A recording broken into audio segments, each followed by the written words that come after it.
नमस्ते friends students. तो आज फिर हम आ गए हैं कक्षा 10 की विषय गणित कार्यपत्रक नंबर 41 को लेकर।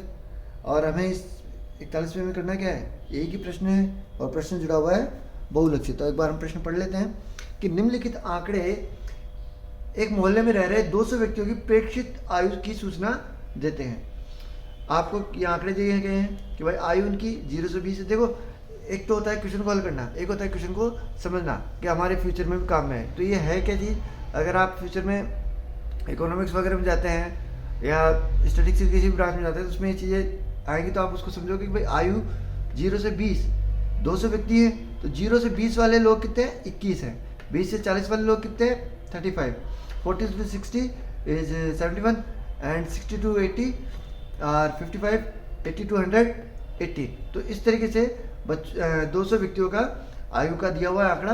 हमें इसको निकालना है बहुलक। बहुलक क्या है, बहुलक को जांच लेते हैं। देखो, तीन चीज़ें हैं। सांख्यिकी में जब हम आंकड़ों का विश्लेषण करते हैं तो सबसे पहले हम आंकड़ों के केंद्रीय प्रवृत्ति के माप ज्ञात करने की कोशिश करते हैं। केंद्रीय प्रवृत्ति के माप कितने हैं, 3, माध्य, माध्यिका और बहुलक। उसमें से हम बहुलक कर रहे हैं। बहुलक किसे कहते हैं, कक्षा 10th के हिसाब से देखें तो हमारा 1 या 2 नंबर का क्वेश्चन सीधा सीधा बनता है कि चर का वह अधिकतम मान, चर का वह मान जिसकी बारंबारता सबसे ज़्यादा हो, चर का वह मान जिसकी बारंबारता सबसे ज़्यादा हो, हमारा क्या कहलाता है, बहुलक कहलाता है। तो इन द सेंस अगर ये आंकड़े अवर्गीकृत होते, ये भी वर्गीकृत आंकड़े, वर्गीकृत मतलब 0 से 20, 20 से 40, 40 से 60, ये वर्गीकरण किया हुआ है कि भाई 0 से 20 वाले हैं, 20 से 40 वाले हैं, 40 से 60 वाले हैं।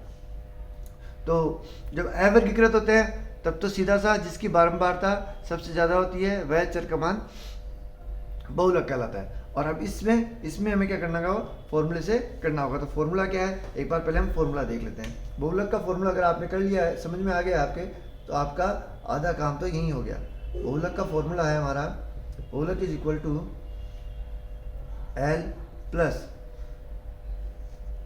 F1 minus F0 upon 2F1 minus F0 upon minus F2 multiplied with H। ये हमारा क्या है, बहुलक का फॉर्मूला। देखिए, अगर आप इन वर्कशीट को अच्छे से कर रहे हैं तो आपका रिवीजन होगा और बहुत सारे कॉन्सेप्ट्स क्लियर होंगे। देख लेते हैं। देखिए, पूरा अगर हमको हल करना है तो हमको किस तरीके से करना है, पूरे में से पूरे नंबर चाहिए कि एक भी नंबर नहीं कटे। वैसे तो एग्जाम में अच्छे से नंबर देने की कोशिश करते हैं, लेकिन आप वो जितना अच्छा करेंगे उतने अच्छे नंबर हैं। तो आप एक लाइन और लिख लीजिए इसमें। देखिए, यहाँ पहले देखिए अधिकतम बारंबारता कौन सी है, 71। तो यहाँ अधिकतम वर्ग बारंबारता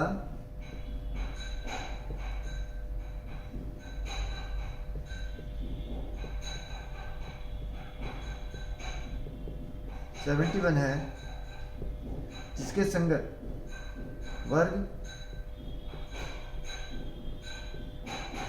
ये का यही काम अपना रहा है। किसमें है, माध्यिका वाले में भी है, उसमें भी हम संगत वर्ग निकालते हैं। तो जिसके संगत वर्ग 3 से 5 है, अतः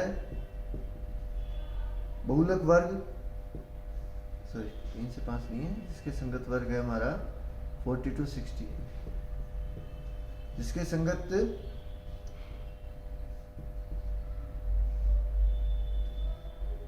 बहुलक वर्ग 40 से 50 है, तब बहुलक वर्ग हो गया हमारा 40 से 60 है। बहुलक वर्ग का मतलब हुआ कि अब हमारे पास एक चीज़ तो क्लियर होगी कि हमारा जो भी आंसर होगा वो 40 to 60 होगा, मतलब 40 से 60 के बीच में आएगा हमारा आंसर। पहली चीज़ तो हमारी ये क्लियर होगी। अब हम जो ये चीज़ें दी गई उन सबको लिख लेते हैं। पहली चीज़, बहुलक वर्ग की निम्न सीमा L, बहुलक वर्ग की निम्न सीमा, ये हमारे सिंबल से परिचय भी हो जाएगा। और निम्न सीमा कितनी है साहब, बहुलक वर्ग की निम्न सीमा में आपके लिए 40 है। दूसरी चीज़ है F1 हमारी बारंबारता, ठीक है, बहुलक वर्ग की बारंबारता, बहुलक वर्ग की बारंबारता। इस सवाल के लिए बारंबारता कितनी है, इस सवाल के लिए बारंबारता है हमारी 71। फिर F0, जीरो क्या होता है, एक से पहले आता है, तो इसका मतलब हमें इससे पहले वाली बारंबारता देखनी है। नाम क्या है इसका, बहुलक वर्ग से ठीक पहली बारंबारता, बहुलक वर्ग वर्ग से ठीक पहले वाले वर्ग की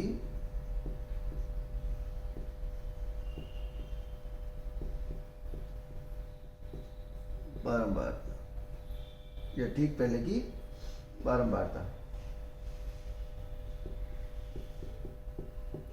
कितनी है? यहाँ पे 35 है, 35 लिख लेंगे। और F2 क्या था? 1 के बाद 1 हमारा ये है, तो बाद में 1 आ रहा है 55। बहुलक वर्ग के ठीक बाद वाले वर्ग की बारंबारता, ये कितनी है हमारी? ये हो गई हमारी 55। तो कुल मिला के हमारे पास सारी की सारी चीज़ें आ गई हैं। अब हमें क्या करना है? केवल सॉल्व करना है। तो बहुलक वैल्यू मैं यहाँ रख देता हूँ एक बार। बहुलक L की वैल्यू 40 प्लस F1 की वैल्यू हमारी है 71, 35 F0 upon 2 F1 71 minus F0 35 minus F2 55 multiplied with H। H क्या है? वर्ग अंतराल। H को हम लिखना भूल गए, H मैं यहाँ लिख देता हूँ। H दो नाम है इसके, वर्ग अंतराल की नाप या वर्ग माप, ठीक है। वर्ग माप भी कहते हैं, वर्ग अंतराल की माप भी कहते हैं। कितनी है?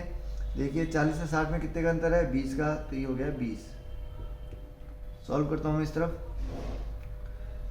बहुलक बराबर L की वैल्यू 40 प्लस 71 में से 35 गए तो 26 या 36 हो गए। ओके, 71 को 2 से मल्टीप्लाई किया 142 minus 35 and 55 both complete became 90। Okay, and multiplied with 20।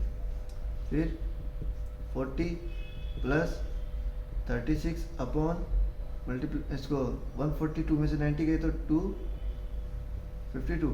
Okay, 20 जो अपने कट रहा है उनको काट देंगे। इसमें भी 4 का भाग जाता है, इसमें भी 4 का भाग जाता है। 4 का भाग 36 में दिया 9 बार, 4 का भाग इसमें दिया 13 बार। 40 प्लस 9 को इससे किया 180, 9 को 20 से मल्टीप्लाई किया, 9 को 20 से किया 180, 13 से डिवाइड किया 180 को 13 एकम 13 बच गए 5, 13 13 13 दूनी 26, 13 3 40, 13 चौक 52, 52 तो ज़्यादा है। यहाँ पर कर देता हूँ एक बार। 13 एकम 13, 13 13 13 से भी 39, 1। अब आगे कुछ नहीं है तो पॉइंट लगेगा, पॉइंट लगा दिया 0 0, 13 13 13 13 7 91 7। तो ये हमारा हो गया है 53.7। बहुलक हमारा कितना हो गया है? 53.7। तो इस तरीके से हमारे ये सवाल कंप्लीट हो गया है। एग्जाम में आप इस तरीके से करेंगे तो आपके पूरे से पूरे नंबर आएंगे, ठीक है। हाँ, हल के बाद आपको ये सारणी दोबारा बनानी पड़ेगी, ठीक है। तो इस तरीके से हमारा ये सवाल कंप्लीट हो गया है। अच्छे से सवाल करना है आपको कार्यपत्र 41 का। कहीं कोई दिक्कत हो तो रिपीट करना है, चीज़ों को पीछे से देखना है और जितना ज़्यादा हो सके सवालों को महत्व देना है, क्योंकि ये पूरी प्रश्नावली 11 नंबर की है। एक बड़ा प्रश्न आएगा 5 से 6 नंबर का, जो निश्चित रूप से माध्यम, माध्यिका या बहुलक में से होगा। तो आप जितने ज़्यादा प्रैक्टिस करेंगे उतना आपके लिए अच्छा रहेगा। ओके, फिर मिलते हैं नेक्स्ट वीडियो में 42 के साथ। तब तक पढ़ते रहिए, पढ़ना बहुत ज़रूरी है। ओके।